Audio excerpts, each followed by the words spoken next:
Muy bien, pues ahora vamos a empezar el tema de magnitudes vectoriales. En el video anterior, pues estábamos analizando los dos tipos de magnitudes físicas, magnitudes escalares y magnitudes vectoriales.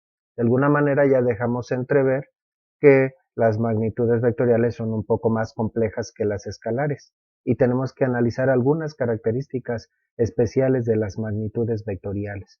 Son, como ya mencionamos en el video anterior, son un tipo de magnitudes que para quedar bien definidas necesitan un número, en resumen, una unidad y una dirección, o dirección y sentido, según se defina esa tercera característica, ¿verdad? Y no nos vamos a meter en polémicas. Vamos a ver ahora el concepto de vector. El concepto de vector es un concepto que se suele confundir con el de una magnitud vectorial. Incluso confieso que a veces en las explicaciones utilizo la expresión vector cuando en realidad me estoy refiriendo a una magnitud vectorial. Es que están relacionados, pero en sí son conceptos diferentes. Entonces, ¿qué es un vector? ¿Qué es un vector? En términos sencillos, un vector es una flecha. Sí, pero no es cualquier flecha. Es una flecha que utilizamos con un propósito especial, ¿verdad? Entonces, bueno, la definición de vector es una representación gráfica de una magnitud vectorial por medio de una flecha. Es decir, en sentido inverso, una flecha que utilizamos para representar una magnitud vectorial. Entonces, por eso a veces un profesor puede decir, un vector de 50 newtons, bueno, tal vez él o un servidor nos estamos refiriendo a una fuerza de 50 newtons y en realidad uno tendría que decir una fuerza de 50 newtons. Sin embargo, bueno, tal vez es para abreviar, eh, para no decir toda esta expresión magnitud vectorial, sino simple y sencillamente vector, pero son cosas diferentes. Un vector es una flecha, ¿verdad? Y sirve para representar una magnitud vectorial. Una flecha es un recurso muy práctico para representar una magnitud vectorial. ¿Por qué? Porque con, este, porque con esta flecha podemos representar las dos propiedades comunes de toda magnitud vectorial. Y aquí, bueno, detengámonos un poco. Parece que estoy jugando con el número de propiedades. A veces parece que son tres, a veces parece que son cuatro. ¿Por qué digo que tres y cuatro? Porque decimos un vector tiene unidad, magnitud y dirección, aunque otros profesores dicen magnitud, cantidad, unidad, dirección y sentido. En realidad, recuerden, dirección y sentido son parte de una misma propiedad. Es como el nombre y apellido. Alguien se puede llamar Magdalena Robles. En realidad, Magdalena Robles es la misma persona y si nos referimos a ella como Magdalena, bueno, pues estamos dando parte de su nombre. Pero en fin, tal vez mi analogía no es tan, no es tan clara y puede generar confusión. Pero bueno, en realidad son tres propiedades las que tiene un vector. Unidad, cantidad y dirección o dirección y sentido. Pero casi diciéndolas como una sola expresión hasta, por eso lo digo rápido, dirección y sentido, ¿verdad? Pero entonces, ¿por qué dice aquí el enunciado que sirve para representar las dos propiedades comunes?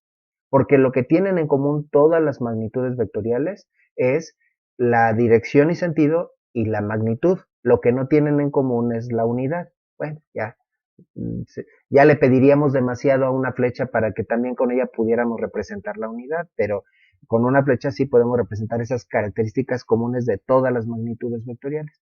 La cantidad y la dirección y sentido, o la magnitud y la dirección y sentido, ¿verdad? Entonces, la magnitud, cómo una flecha nos puede indicar la magnitud, valga la redundancia, de una magnitud vectorial? ¿Cómo podría? O tal vez para que sea más claro, como se plantea la pregunta, ¿cómo distinguimos una magnitud de 20 newtons de una magnitud de 60 newtons? ¿Cómo las distinguimos, las diferenciamos? Y seguramente varios de ustedes ya tienen la respuesta. Con la longitud de la flecha, con el largo de la flecha, ¿verdad? Obviamente esto lo tenemos que hacer a partir de una escala establecida. Tenemos previamente que establecer una escala. Así, por ejemplo, si un centímetro, vamos a hablar de ejemplos de fuerzas. La fuerza es una magnitud que todavía ni hemos definido, pero es algo que se define, que se mide en newtons. Entonces, vamos a utilizar una escala para poder trazar nuestros vectores. Entonces, digamos que voy a utilizar una escala en la que un centímetro represente 5 newtons. Un centímetro, 5 newtons. Entonces, por ejemplo, ¿qué tan largo sería el vector que representa una fuerza de 20 newtons? Bueno, ahí podemos plantear una regla de 3, ¿verdad? Pondríamos un centímetro son 5 newtons. Y noten que pongo 2 puntos, no igual, porque los 2 puntos quiere decir representa. Un centímetro no son 5 newtons, no puedo comparar unidades de longitud con unidades de fuerza, pues así la manera correcta. Un centímetro representa 5 newtons, entonces planteamos una regla de 3, ponemos los 20 newtons abajo de 5 newtons, según nos explicaron, no vamos a poner newtons abajo de centímetros y luego abajo de los centímetros ponemos una X y sería 1 por 20 entre 5. Tal vez ya mentalmente encontraste la respuesta, no está tan difícil. Si un centímetro son 5 newtons, 20 newtons estarían representados por una flecha de 4 centímetros. ¿No es así? Y entonces ahora, ¿cómo distinguiríamos a una fuerza de 60 newtons? ¿Qué te parece una flecha de 2 centímetros? No sería congruente, ¿verdad? No puede ser que una fuerza de mayor magnitud esté representada por una flecha más corta. Y si vamos a utilizar la misma escala, estamos hablando de que estamos utilizando la misma escala. Entonces, ¿qué tan larga tendría que ser esa flecha? Tendría que ser 3 veces más larga que la de 20 newtons, porque es una fuerza 3 veces mayor.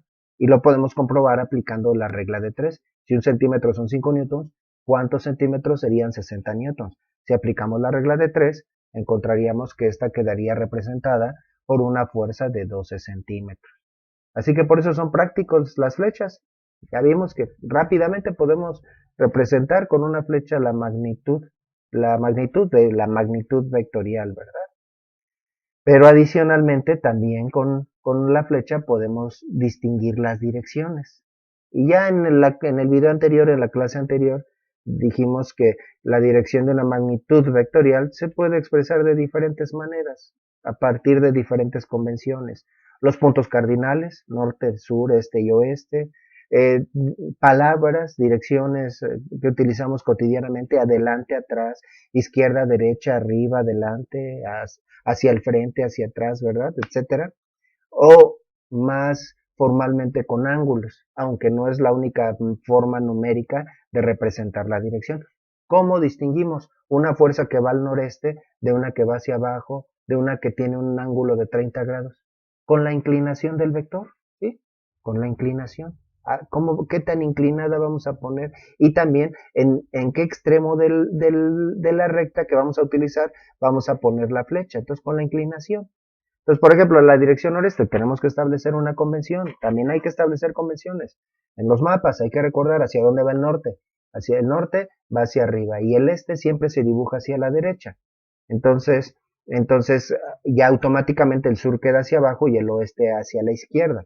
Entonces, si tengo una dirección noroeste, y para hablar del oeste se utiliza la W, noroeste, entonces sería una flecha que simultáneamente va hacia arriba y va hacia la izquierda, sería en diagonal, ¿verdad? En diagonal hacia arriba y hacia la izquierda. Entonces, ¿te puedes imaginar cómo quedaría esta flecha? ¿Verdad? Entonces, bueno, pues el noreste, si estás de acuerdo, pues quedaría así.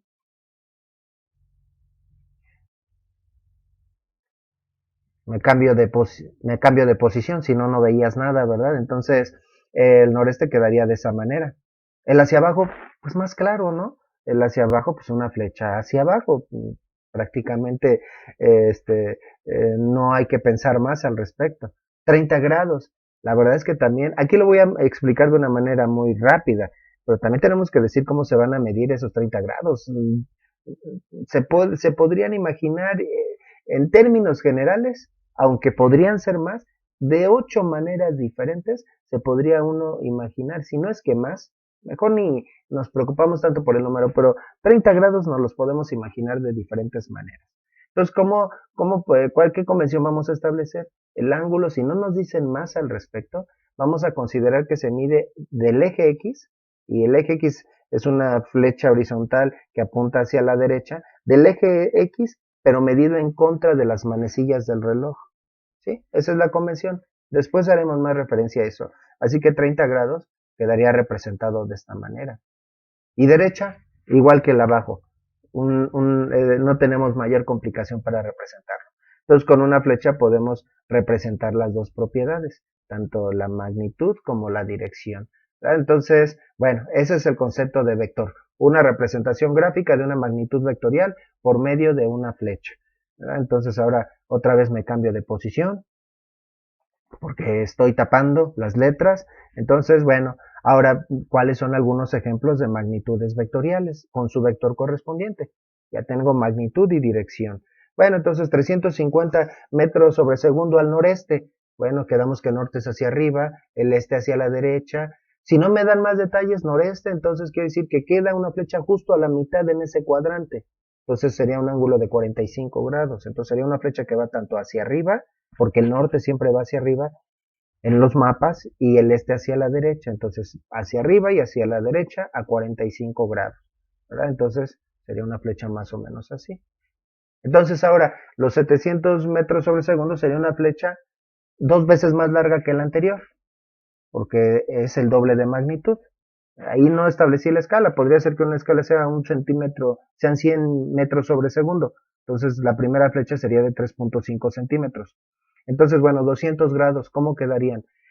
Tal vez recuerdas de la clase de matemáticas que el plano cartesiano, el plano definido por el eje X y eje Y, se puede dividir en 4 cuadrantes.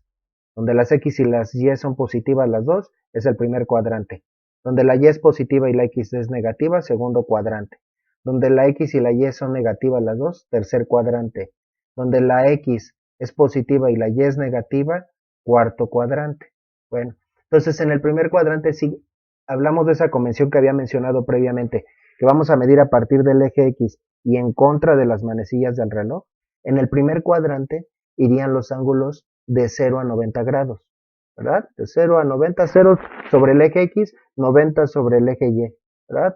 Ahí entre esos dos podría dibujar flechas que tengan ángulos de 0 a 90. En el segundo cuadrante de 90 a 180 grados. En el tercer cuadrante de 180 hasta 270 grados. Cada cuadrante abarca un rango de 90 grados. Y en el cuarto cuadrante de 270 a 360 grados. Primer cuadrante son flechas hacia arriba y hacia la derecha. Segundo cuadrante, flechas hacia arriba y hacia la izquierda. Tercer cuadrante, flechas hacia abajo y hacia la izquierda. Y cuarto cuadrante, flechas hacia abajo y hacia la derecha. Así que si tengo un ángulo de 200 grados, ¿en qué cuadrante o hacia dónde iría esa flecha? ¿Estás de acuerdo conmigo? Quedaría en el tercer cuadrante, que es el que abarca de 180 a 270. Y es donde las flechas van hacia abajo y hacia la izquierda. Entonces así tendría que quedarme mi flecha. 2 veces más larga que la anterior si tengo la misma escala que había utilizado anteriormente. También habría que trazar una línea, ahorita lo estoy explicando un poco rápido, después ya lo haremos más formalmente. Tendría que poner una línea horizontal en el extremo opuesto a donde está la punta de la flecha para indicar cómo están medidos esos ángulos, ¿verdad? Ese ángulo de 200 grados. Entonces, bueno, ahí ya tengo dos ejemplos ya numéricos, ¿verdad? En donde puedo definir tanto la magnitud como la dirección del vector. Pero la pregunta importante de esta clase, ¿realmente importa la dirección? ¿O es un capricho de la física? ¿Importa o no importa?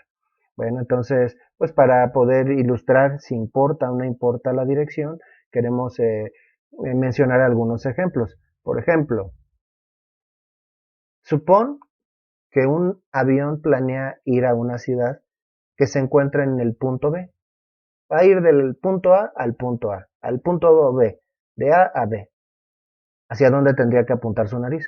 Bueno, primeramente díganos dónde está A y dónde está B.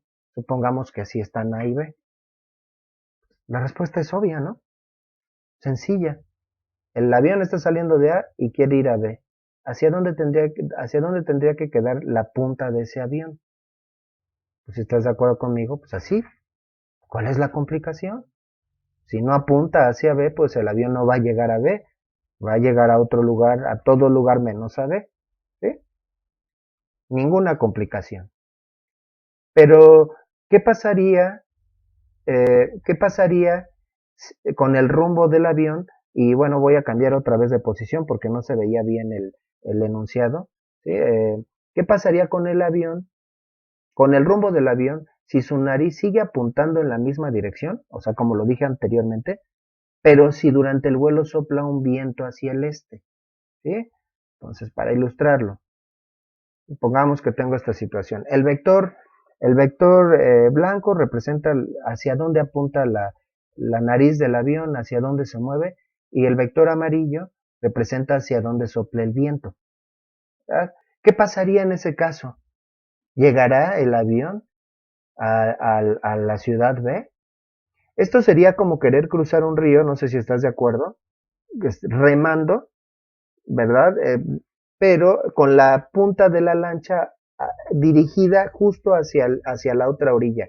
Entonces, la pregunta sería, si estoy remando siempre con la punta de la lancha viendo hacia el otro lado, ¿voy a llegar justo al punto contrario a donde empecé a remar? No, porque la corriente nos arrastraría.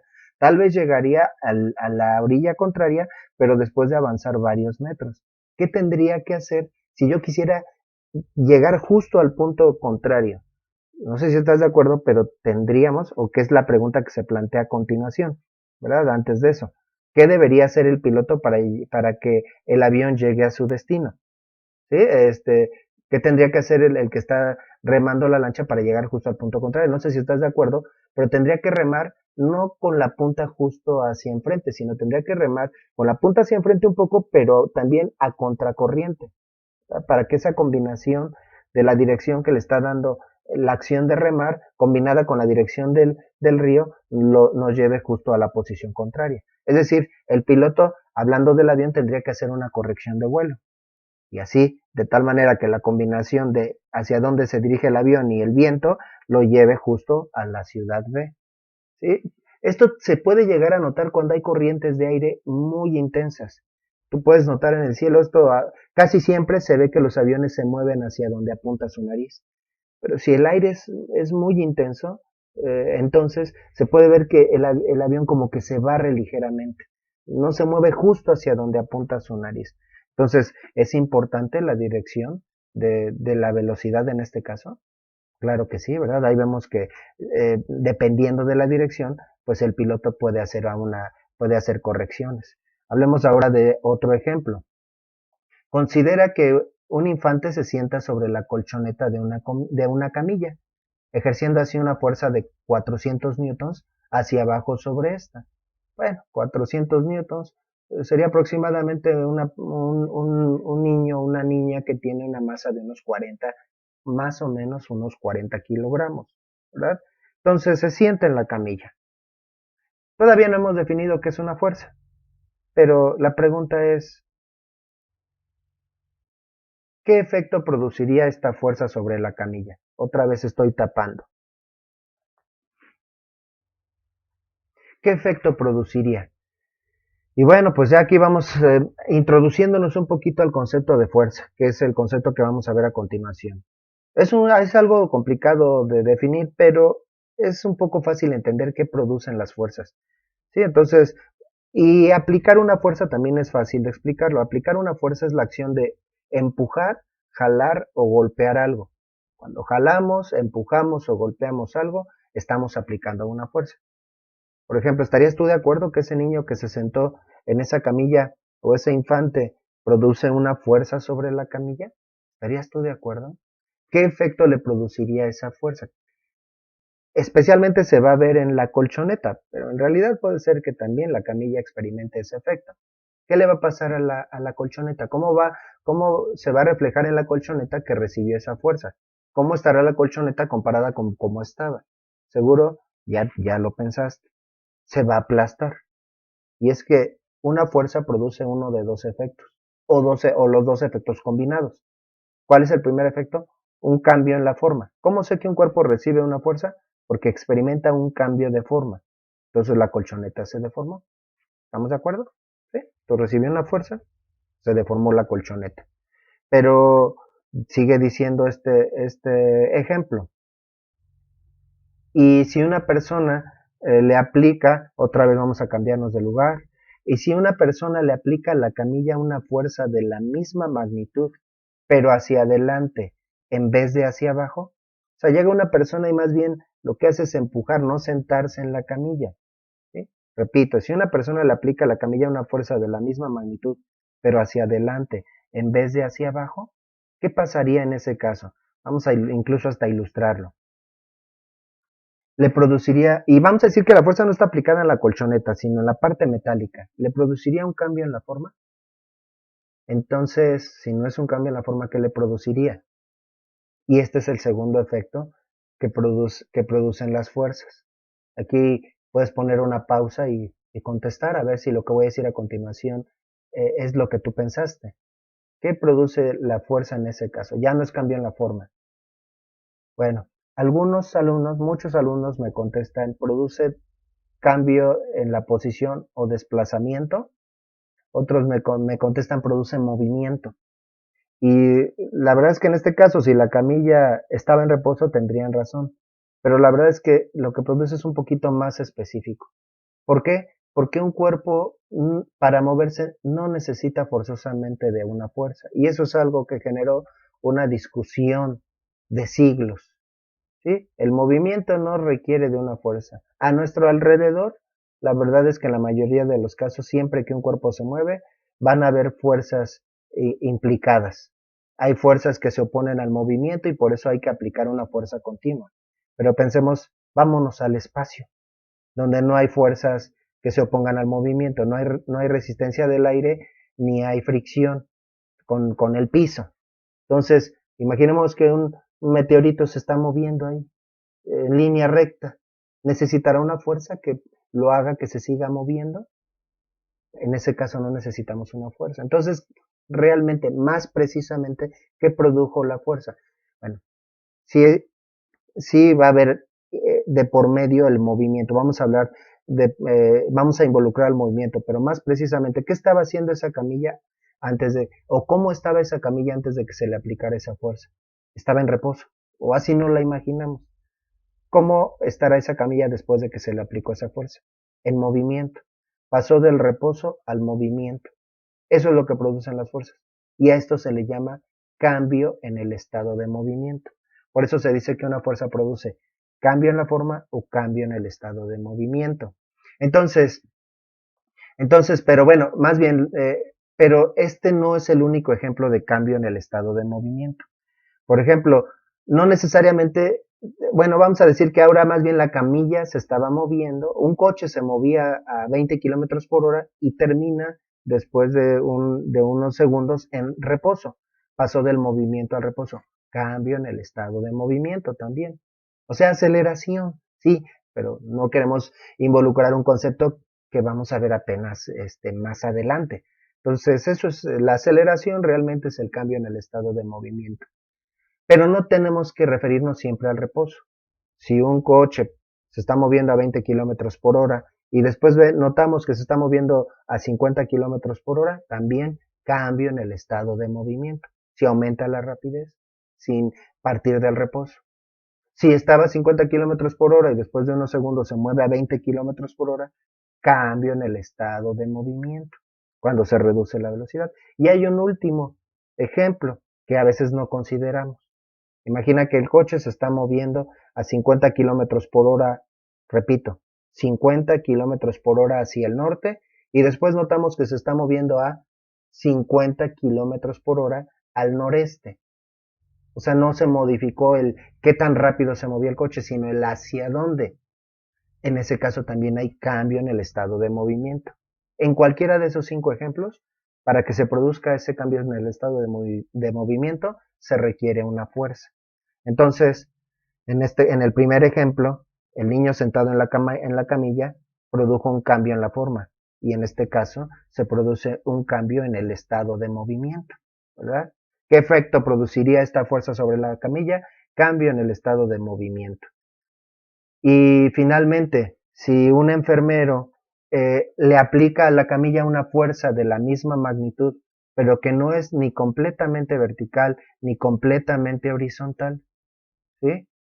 Entonces, ¿cómo le aplica la fuerza? Bueno, vamos a primeramente a ilustrarlo.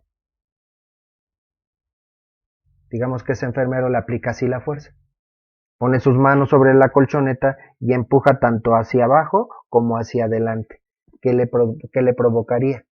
Si estás de acuerdo, produciría las dos cosas. Un poco de deformación en la colchoneta y un poco de cambio en el estado de movimiento. Tal vez menos deformación que en el primer ejemplo, tal vez menos cambio en el estado de movimiento que en el segundo ejemplo, pero ahora los dos efectos combinados. En conclusión, bueno, entonces, en conclusión, ¿por qué es importante la dirección de las magnitudes vectoriales? ¿Por qué es importante? La dirección de una magnitud vectorial es muy importante porque ésta influye en el efecto, ¿verdad? Que produce. Pero hay otra razón de igual o tal vez mayor peso por la que es muy importante la dirección de una magnitud vectorial, ¿sí? Y ahí es donde nos vamos a tardar todavía más. Pero para poderla entender tenemos que ver algunos otros conceptos. Vamos a ver ahora el concepto de magnitud o módulo de un vector.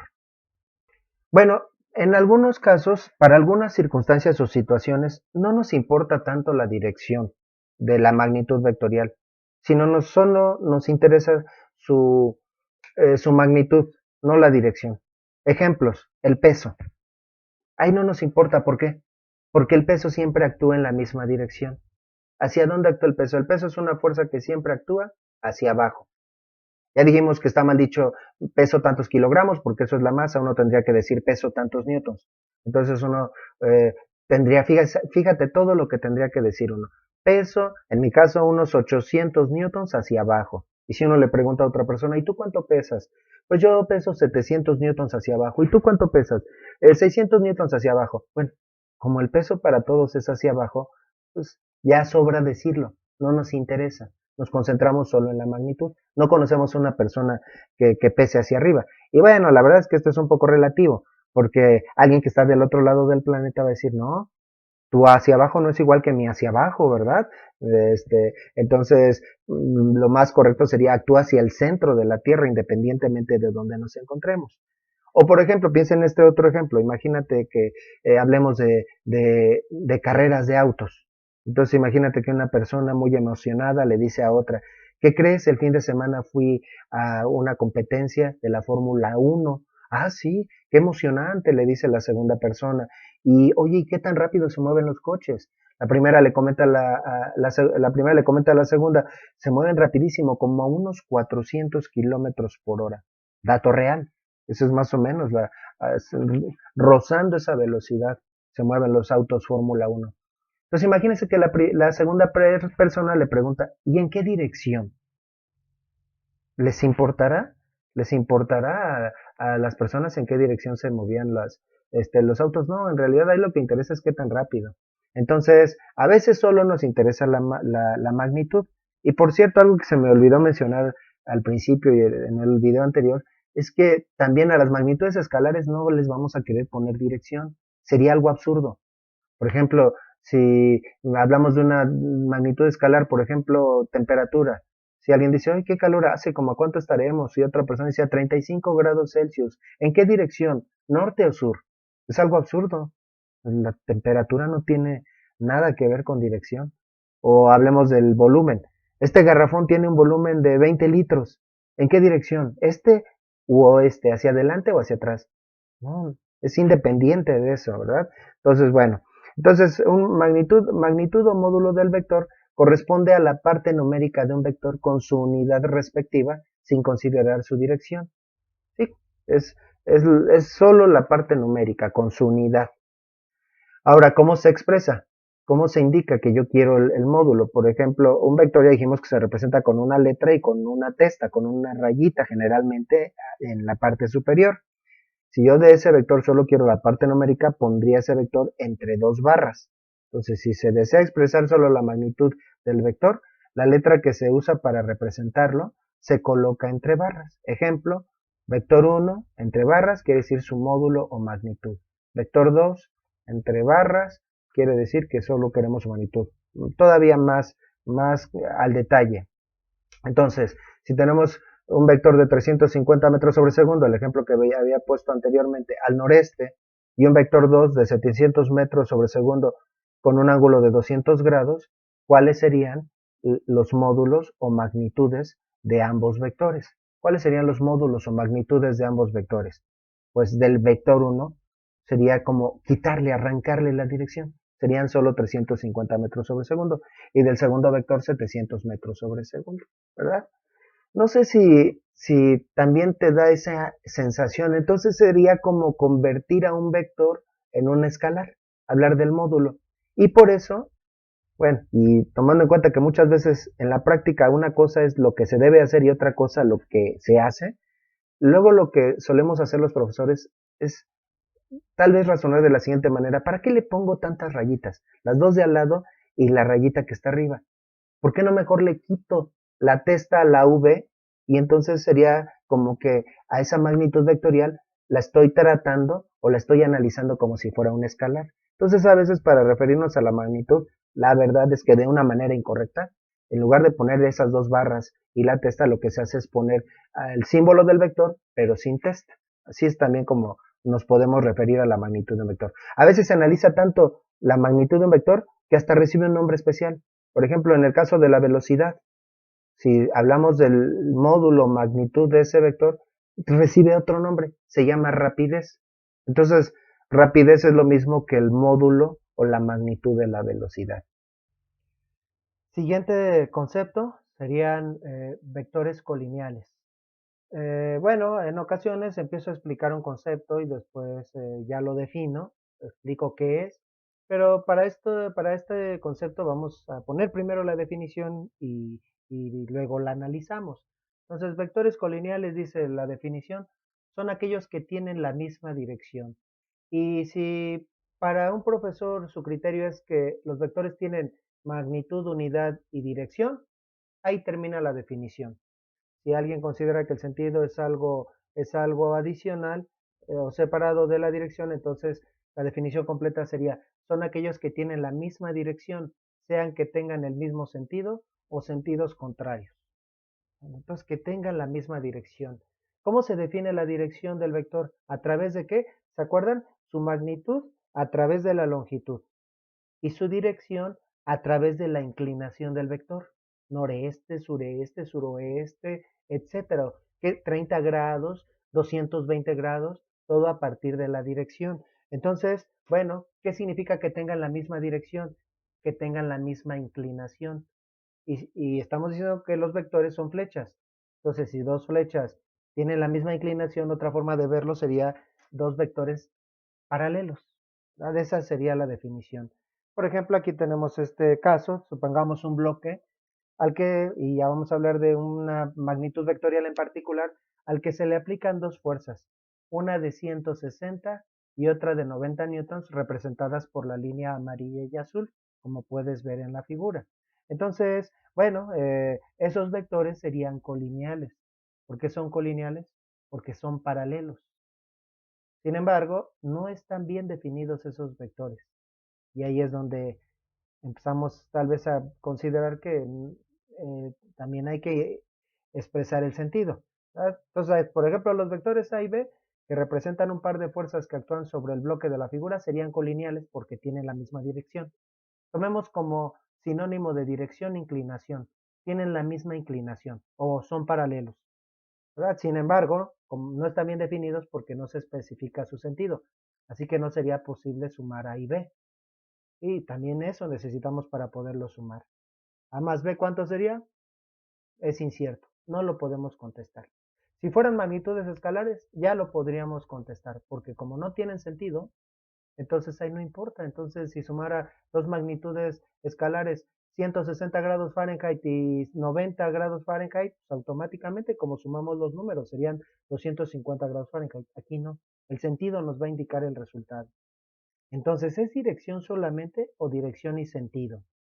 Bueno, consideremos esta situación. Ahora sí, ya están bien definidos los vectores. Tienen magnitud y dirección y sentido. Todas sus características están ahí expresadas. En este caso, ¿cuánto daría el resultado? Bueno, esta es una característica que tienen solo los vectores colineales. Los vectores colineales son solo los que se pueden sumar o restar directamente. Cuando no son colineales no podemos hacerlo.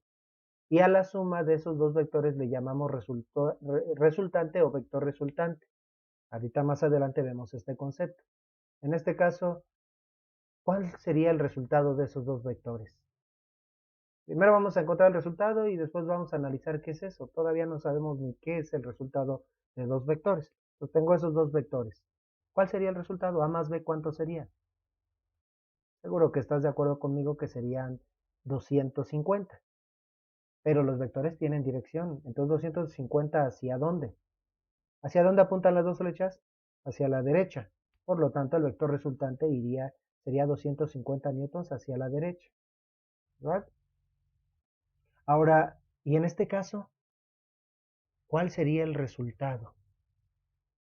¿Qué hice? Invertí el sentido de ambas fuerzas que actúan sobre el bloque.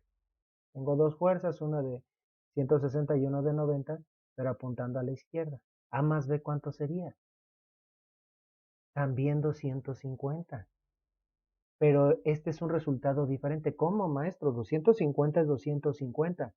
No es el mismo resultado porque es un vector que tiene la misma magnitud, pero no tiene el mismo sentido. Por lo tanto, es un resultado diferente. Entonces, ¿cuál sería el resultado? Si los dos vectores van a la izquierda, 250 newtons hacia la izquierda. ¿Verdad? Ese sería el vector resultante. Y en este caso, ahora tengo uno que va a la izquierda y el otro que va a la derecha.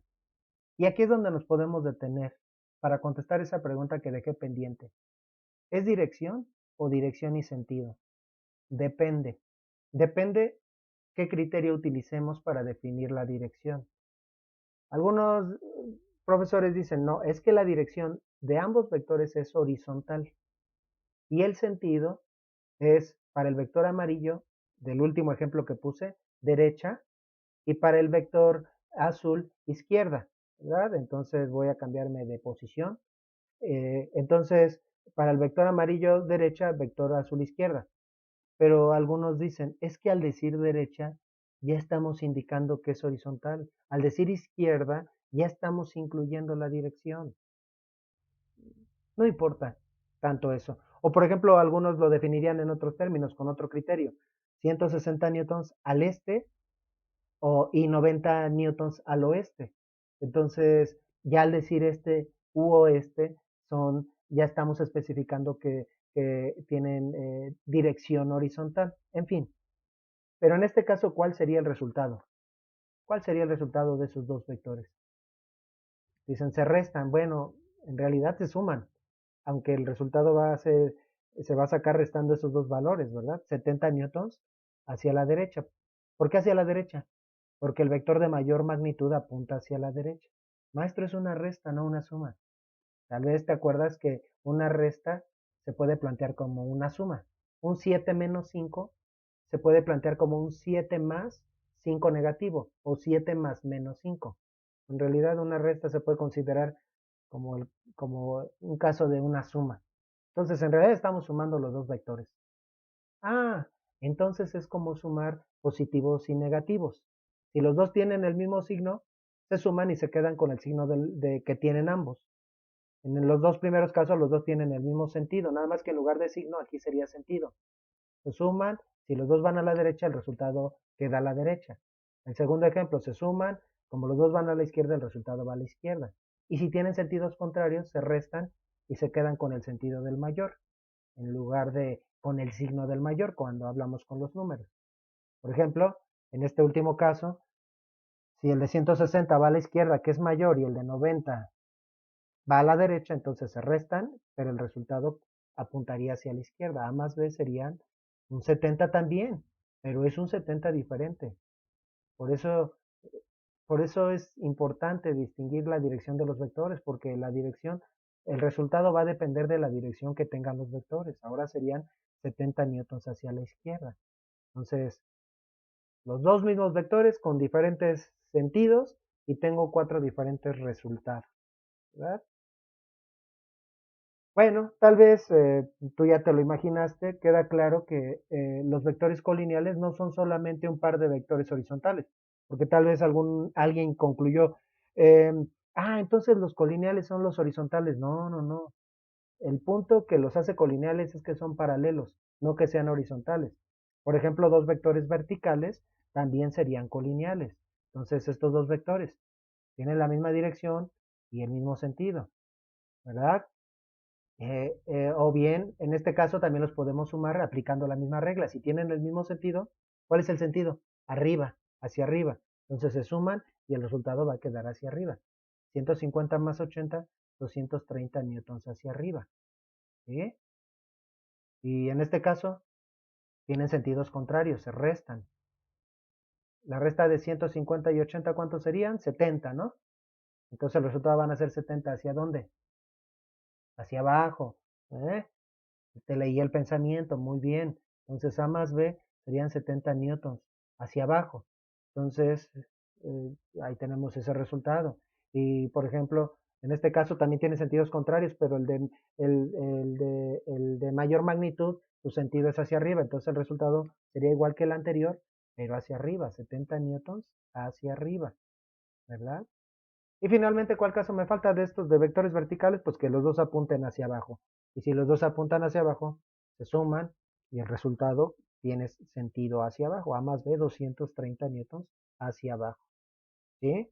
Pero también los vectores colineales no son solo los vectores horizontales y verticales, ¿verdad? También podemos tener vectores en diagonal, siempre y cuando sean paralelos. Entonces, por ejemplo, este par de vectores, si son paralelos, también son colineales. Vamos que aquí, ¿cómo definiríamos el sentido? Pues tendríamos que hacer una combinación de sentidos. Su sentido es arriba derecha o derecha arriba, como lo queramos decir. Entonces, si los dos van hacia arriba y hacia la derecha, se suman y el vector resultante conserva el mismo signo. Aquí tenemos uno arriba derecha y el otro abajo izquierda. ¿Hacia dónde queda el resultado? ¿Arriba derecha o abajo izquierda? ¿Quién gana? El que va hacia arriba y hacia la derecha, ¿no? Bueno, ahorita lo comprobamos. Aquí los dos van hacia abajo y hacia la izquierda. Bueno, vamos a cambiarme de posición porque no se vio nada. Estos dos van hacia abajo y hacia la izquierda, ¿verdad? Entonces, pues también aplicamos la misma regla y finalmente aquí tenemos sentidos contrarios, ¿verdad? Entonces, los dos vectores que tengo del lado derecho se restan, pero cambian el sentido de los resultados. Estos dos se suman y los resultados tienen sentidos contrarios, ¿verdad? Ya te puedes imaginar cuál sería el resultado. 40 y 28 son 68 y 40 menos 28 son 12. Entonces, los resultados van a ser 68 o 12, pero ¿hacia dónde? Bueno, aquí sí ya es un poquito más difícil especificar hacia dónde, ¿verdad? Sus correspondientes vectores resultantes o simplemente sus resultantes, es lo que puse ahí, y sus correspondientes vectores resultantes o simplemente sus resultantes serían, ¿cuáles serían? Bueno, entonces para el primer caso, 68 arriba derecha, en el segundo caso 12 arriba derecha, en el tercer caso 68 abajo izquierda y en el último caso un 12 abajo izquierda. Esos son los vectores colineales, ¿verdad? Y en conclusión, pues los vectores colineales son los que se pueden sumar directamente o de una manera sencilla. ¿Y qué pasa cuando no son colineales? Por ejemplo, pensemos ahora en este caso. ¿Cuál sería el resultado de un vector de 160 newtons y un vector de 90 newtons? Bueno, ¿cuánto es A más B? Pues esa es la pregunta, esa es la cuestión. Bueno, como dice a continuación, no podemos obtener el resultado directamente, porque eso solo se puede hacer con los vectores colineales y estos no son vectores colineales, no tienen la misma inclinación, no importa el sentido, la inclinación. Y esta es la segunda razón por la que debemos considerar la dirección de los vectores colineales y por la que se distinguen de los vectores escalares. Aquí tenemos que aplicar un método que va a implicar una serie de pasos. Incluso estos métodos se pueden clasificar en dos tipos, métodos gráficos y métodos analíticos. En los cursos iniciales se ven los métodos gráficos, que son más sencillos, y en cursos un poquito más avanzados se ven los métodos analíticos, ¿verdad? Entonces aquí no podemos sacar el resultado directamente. Bueno, podríamos decir algunas cuestiones. Si estos dos vectores 160 y 90 newtons, si fueran colineales con el mismo sentido, bueno, el resultado serían 250. 160 más 90. Y si fueran colineales con sentidos opuestos, el resultado serían 70. Así que podemos decir que el resultado puede estar entre 200, entre 70 y 250. Más de 70, menos de 250. Pero en ese rango de valores puede adoptar un infinito de resultados, dependiendo de la dirección. El resultado va a estar influido por ese ángulo que se indica ahí de 27 grados. El resultado sería diferente si ese ángulo cambiara. Si en lugar de 27 grados fueran 26 o 28 grados, el resultado cambia, ¿verdad? Entonces, no podemos encontrar el resultado directamente.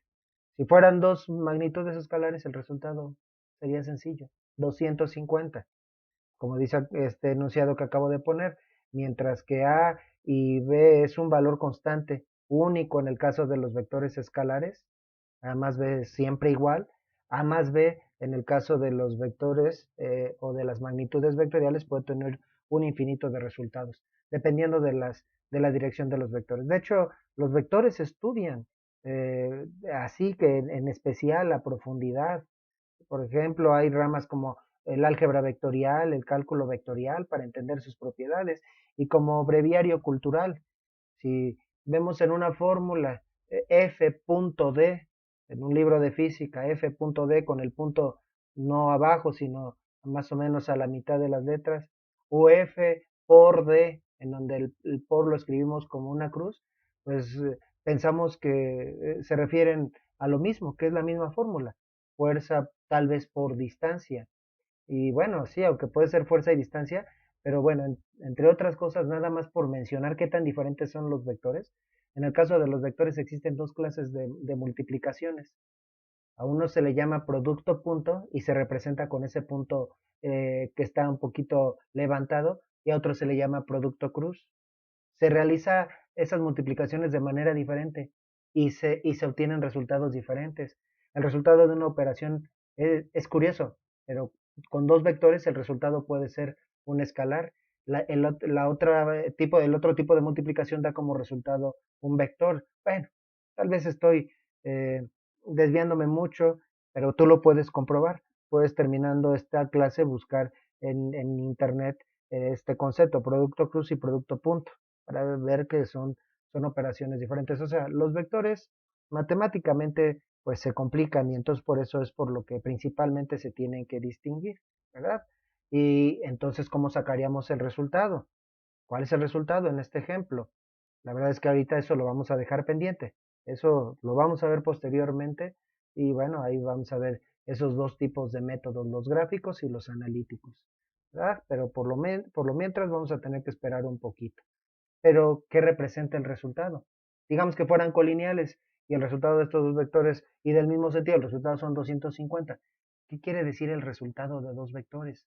¿Cuál es la resultante? Supongamos que ya aprendimos el método analítico y el resultado de estos dos vectores es 200, cosa que no es cierta. Si el resultado es 200, ese 200 newtons, ¿qué? En realidad en esta caja hay dos vectores. Ese de 200 no existe, pero le llamamos resultante. Entonces, ¿qué sería el vector resultante? O también se le conoce como resultante simplemente.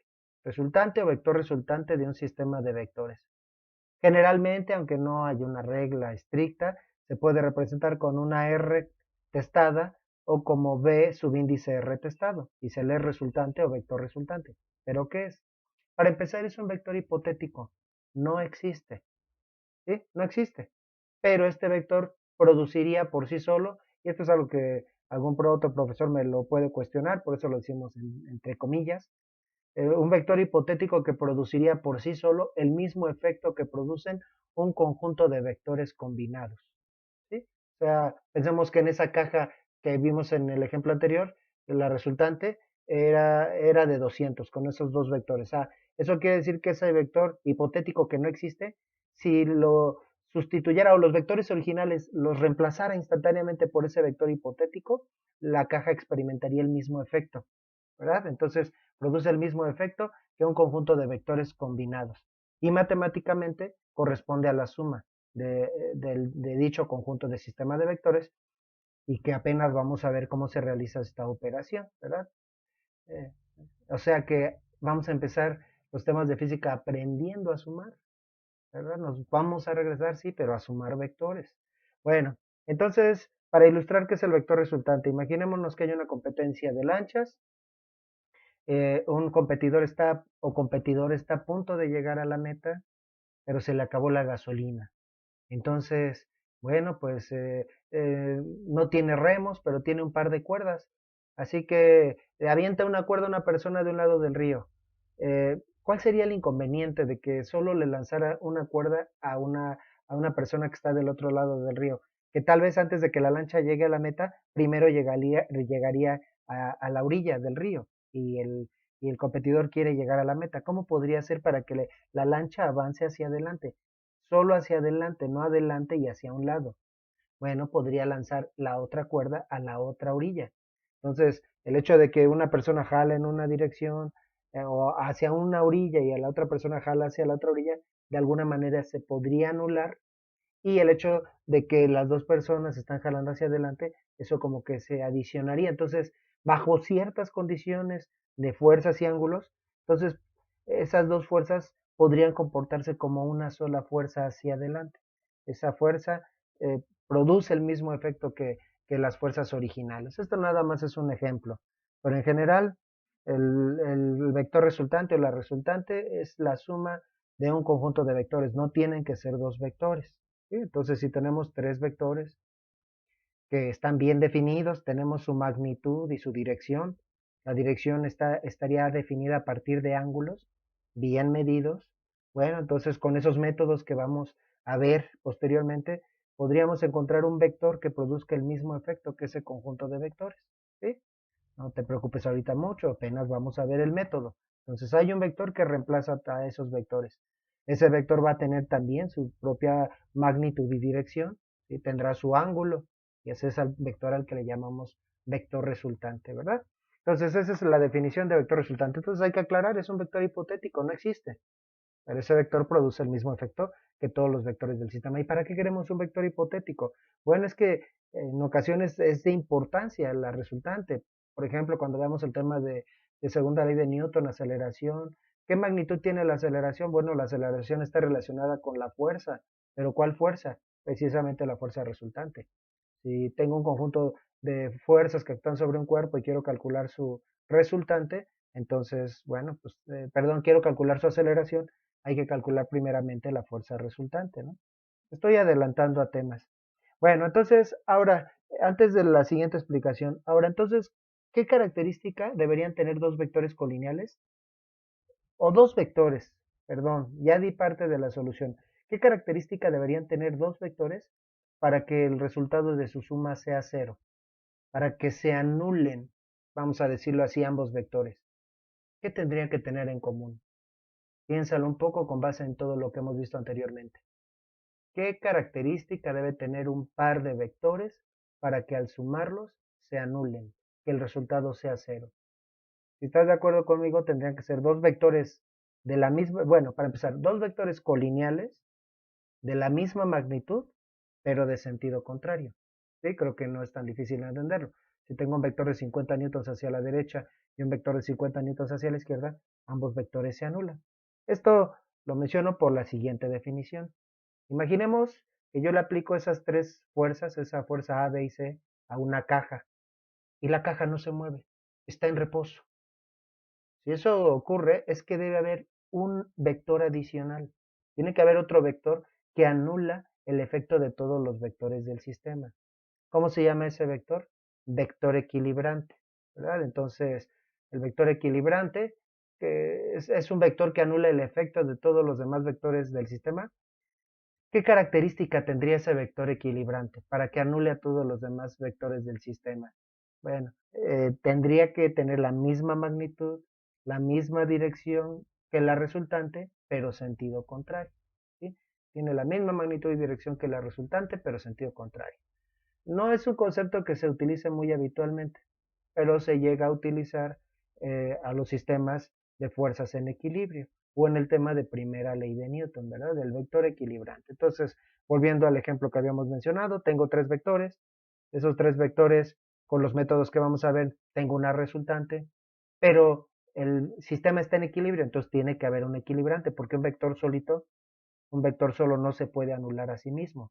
Entonces ese vector debería tener la misma magnitud, o sea, una flechita del mismo largo, aunque ahí como que parece un poquito más larga, la misma dirección, pero sentido contrario.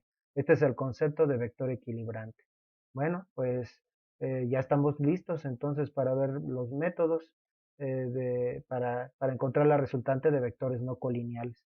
Este es el resumen de los conceptos que hemos visto y lo dejo como una imagen final de este video por si quieres hacer una captura de pantalla y tener los conceptos que hemos visto a lo largo de todo este video.